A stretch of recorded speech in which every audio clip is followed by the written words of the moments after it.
నిజాయితీతో నిజాయితీతో కూడినటువంటి ఒక మంచి మెసేజ్ ప్రజలకి తెలియజేద్దాం, దీని ద్వారా ఒక ప్రయోజనకరమైన విషయాన్ని చేరవేద్దాం ప్రజలకి అనే ఉద్దేశం ఎక్కడుంది మీకు?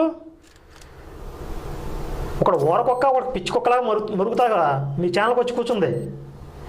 ఇంటికాడ కూర్చొని మరుక్కోండి, మీ ఇంటికాడ కూర్చొని మీరు మరుక్కోండి. ఇక్కడ ఛానల్కి వచ్చి లక్షల మంది ప్రజల సమయాన్ని వృధా చేస్తారా?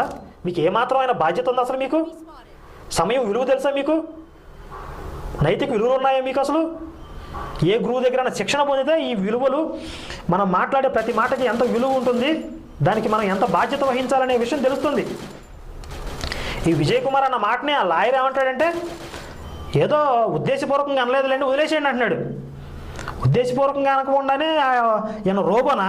ఆయన అంతటికి ఆయనే చెప్పేశాడా? ఉద్దేశపూర్వక మనసులో ఏమనుకోకుండానే ఆటోమేటిక్గా వచ్చేసిందా మిషన్? అదేమన్నా నిన్ను 2 బీకి నేను ఉద్దేశపూర్వకంగా కొట్టలేదులే అంటే సరిపోయింది.